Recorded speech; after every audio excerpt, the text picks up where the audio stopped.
Welcome back to Celebrity Radio. It's Alex Belfield here at the fabulous Excalibur Casino at Thunder Down Under. If ever I were feeling depressed, now is the time. If ever I were feeling insecure and inadequate, now is the time, as I sit opposite Matt. How are you? I'm well, thanks, mate. How are you? Matty, I've never been more depressed. I feel like tossing myself off a bridge, and I've just sat through the last half of your show, and firstly, congratulations. It is a show, and it has amazing talent, and the girls just love you. It must be fabulous to be you.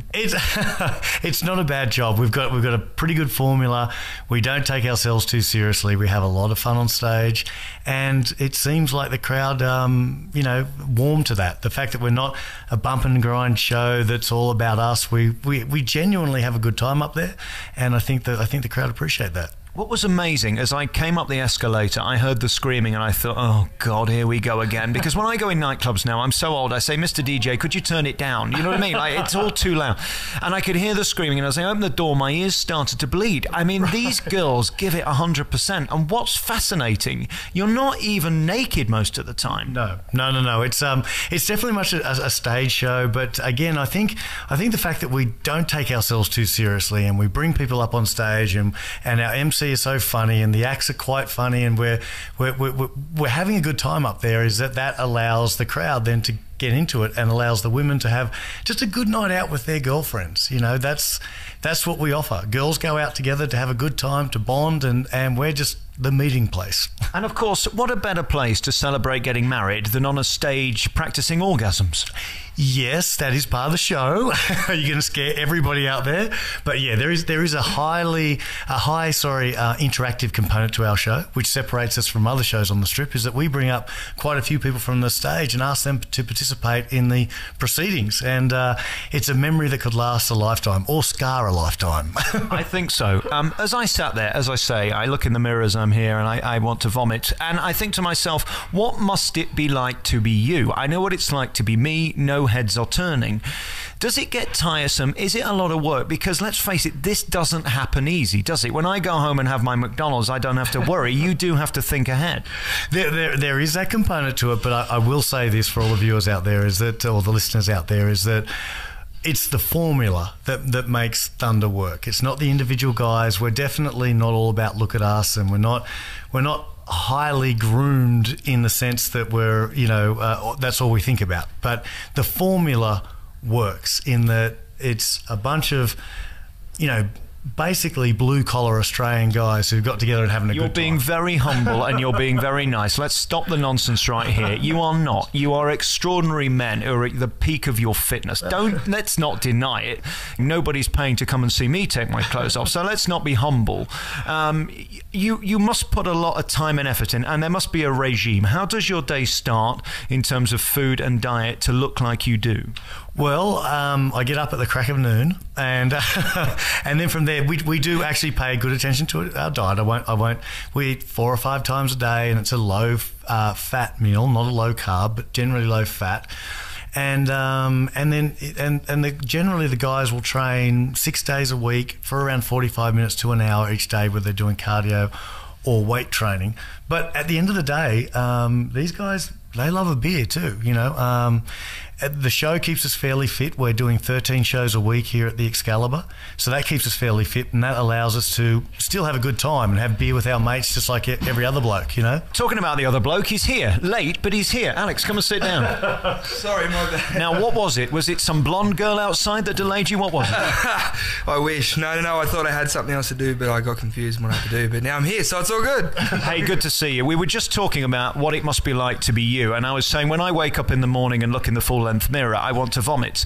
What is it like being you walking down the street? I mean, you are enormous, but not in a clinically obese sense, in a sense that you're huge. I mean, the ladies on the side of the stage couldn't keep their hands off you. That must be marvellous. Oh, well, yeah, I've definitely had worse jobs before, that's for sure. Do you stand back sometimes and think, this is crazy, this is my life, and not many guys get that? No, yeah, I definitely feel like I'm very, very lucky in what I get to do every night.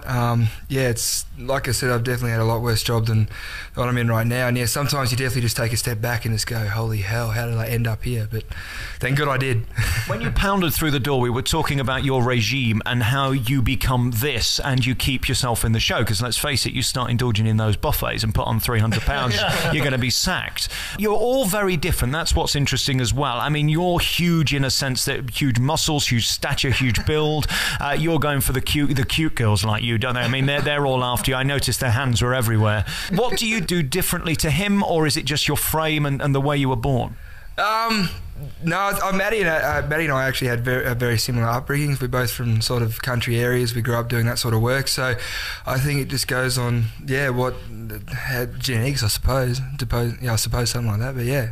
At what point did you realise you were up to the job? Because there must be a confidence. There must be a point where you think, I'm good enough to stand on a stage and keep the attention of women. For example, tomorrow night, let me come on at 9 o'clock and see how long they're screaming before everybody starts walking out. Let me tell you something about my first performance. I was in Canada and I was dry reaching backstage and I didn't know whether I could go out. So the confidence thing took a long time for it to kick in, because like Alex alluded to before, is that I grew up in a small country town of 350 people, and I've worked with sheep and cattle and all that kind of stuff, and coming and doing this was very foreign to me. But the confidence does come after a while, and it comes from the fact that knowing that the Thunder from Down Under formula is right, in that if it was all about me, I couldn't do it to this day, but having that formula of having fun and well choreographed routines and audience participation and a high comedy component, that's what makes it work. Because if it was all about me, I still wouldn't be up there confidence wise, I can tell you that. Yeah, definitely, for sure. I mean, I'm very lucky. I've only come along in the past sort of 4 or 5 years, and like Maddie said, I mean, Maddie's been around since he was lucky enough to be here since the beginning, and I was lucky enough to come in. It was already all set up for me. The lights were done, the stage was done, the name was out there, so I sort of stepped in at a pretty lucky time, you know. So as I saw the show tonight, I wondered whether there'd be anybody here. This is Vegas on Tuesday, and frankly, most showrooms are empty. It was full. It's extraordinary. And then the energy was great, but then I wondered, what must the energy be like second show Saturday night after they've had a few cocktails? Where on the scale of 1 to 10 did tonight fare in terms of the reaction normally? Did I see an average show, above, beneath? I mean, how crazy does it get? Because they were pretty well behaved. There was the odd wandering hand. Look, to be honest with you, a Vegas crowds, this is going to sound counterintuitive, but they're actually quite tame compared to when we travel around. We did Mexico, and if tonight was on a scale of 1 to 10 compared to Mexico, this would be in the minuses. So, yeah, Vegas is quite tame. As far as a Vegas crowd on a Tuesday night is concerned, this was up there. It was a good 8, a good 8. But on a weekend, it's even busier. And summer in Vegas is typically better than winter in Vegas. But when you travel around to smaller towns, or and this is their one night out, it gets a lot crazier than tonight. It was interesting as well seeing who was in the audience. There were couples, and that surprised me. I wasn't expecting to see any men at all, really, but there are, and there were quite a few in tonight. And then there's age groups. I just sat on this couch and interviewed Franny, who's in her late 70s and still thinks you're all delicious. In fact, she's been here so many times she doesn't even pay any more to come in. No, she's actually been more times than Alex. Right. That's so true. Which is fascinating, isn't it? That you've got this whole cross sort of genre of people who like it. And I kind of get it now. When you go to a strip show as a guy watching girls, you sort of sit there and watch and clap sort of merrily, and you keep it along. But the energy when the women are watching the guys is something else. And actually, you probably do less, and there's less nudity in this than you would get in the reverse. I mean, our show, we go against the stigma of stripping. We're more of an entertainment type of show. I mean, women want to be entertained. They don't want to just see guys get naked. They want to see comedy. They want to see, like just all from both ends of the spectrum, So, I mean, our show, we have acrobatics. It's fully choreographed routines, So it's just a whole entertainment show. Yeah. It's fascinating because when I get naked, it is comedy. That's the difference, you see. So when you're out there, you come amongst the crowd, and that's interesting because then they can get their hands on you. At what point do you have to get nervous and worry that you're going to lose a limb or maybe another part of your anatomy? Well, it's quite funny is that the longer that you do this, you get a sixth sense where you can almost sense something behind you.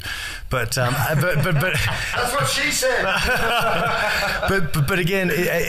relatively speaking, compared to going to Mexico and stuff where guys would actually come back and have chunks of their anatomy taken off. Wow. One guy had a nipple ring that was pulled out and was bleeding profusely. I mean, it is fairly tame. Yeah, I mean, I actually just came off the tour team. I've just finished about 4 years from touring. Smallest crowd we generally do on tour is about 500, and then here only seats about 400, and the largest show we do is about 5,000. So, and then generally speaking, the higher the numbers there are in the crowd, the crazier they just work themselves up, which is fun for us to a certain point, but then yeah. Tell me the secret then. If I'm a girl and I want to be picked on, and let's face it, most do. It seemed like when you said, do you want to come on stage, most put their hands up. What are you looking for? Because you decide who comes and who doesn't. That's right. Well, we're fortunate enough to have the Excalibur Hotel has given us permanent residency, so we've got the same place every night. So in order to make sure that each section of the audience gets equal amounts of attention, every person has their own section. Now, within that section, what we're looking for is someone celebrating something, whether it's a divorce party, a hen's night. Sorry, I think you just said a divorce party. Well, it is Vegas.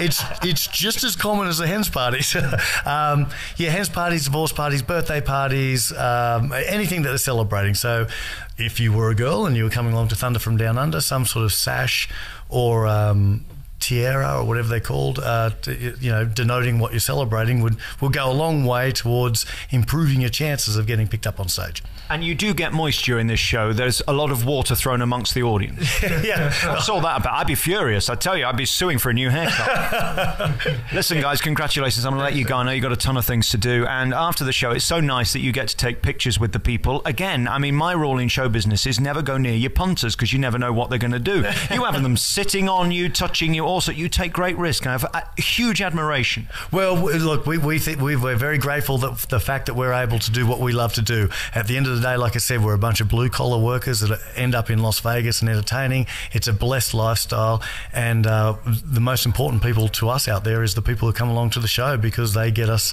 where we want to be. And of course, there is no full nudity in this. That's what's great. It is all to the imagination, and I have a very small package. So there's still hope that I could make it into this cast. Why are you laughing? No, I'm just saying, it's funny that people say that because they think that there's full nudity. But at the end of the day, look, 95% of women out there don't think it's the best looking body part on a man. So we've always kept it fairly classy. Someone once said mine looks like a button mushroom. I don't know if you've ever seen one of those. I'll leave you with that. Matty, Alex, thank you very much for your time. Thanks, here at Thunder Down Under. It's on Excalibur here in Las Vegas, and what a show it is. Well done. Thank you. Thanks, Alex. Thank you.